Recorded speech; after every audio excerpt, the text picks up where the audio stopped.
আপনাদের কখনো এমনটা হয় যে একটা খাবারের টেস্ট মুখে লেগেই থাকে, আবারও যখন সেই খাবারের কথা মনে পড়ে মনে হয় যে এখনই খেতে হবে।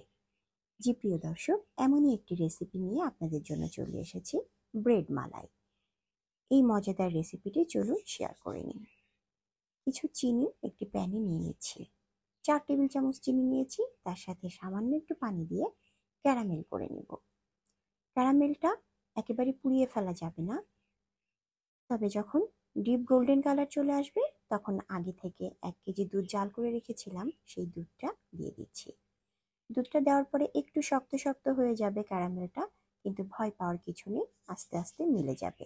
এর মধ্যে দিয়ে দিচ্ছি 1/4 কাপ চিনি এবং 1/3 কাপ গুঁড়া দুধ। সবকিছু দিয়ে মালাইটা আবারও আমি তৈরি করে নিব।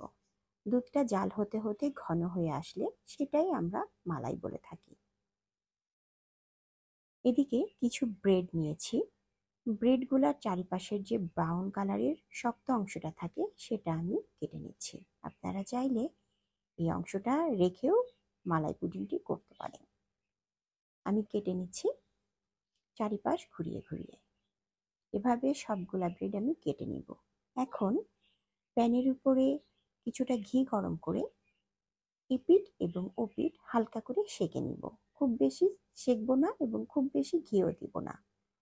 2 পিস করে ব্রেড একটি বাটিতে সেট করে নিচ্ছি।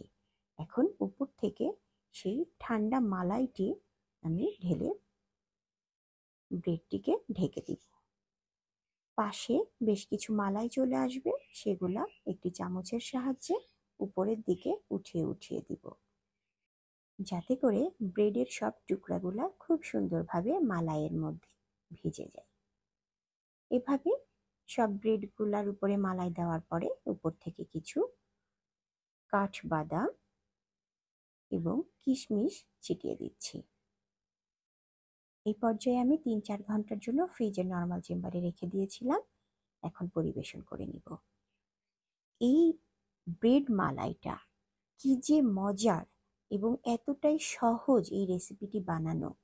আপনারা ঈদের দিন সকালে কিন্তু এরকম একটা মন ভোলানো ডেজার্ট আইটেম তৈরি করতেই পারেন।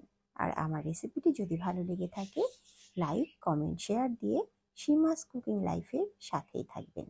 আসসালামু আলাইকুম প্রিয় দর্শক, ওয়েলকাম টু মাই চ্যানেল।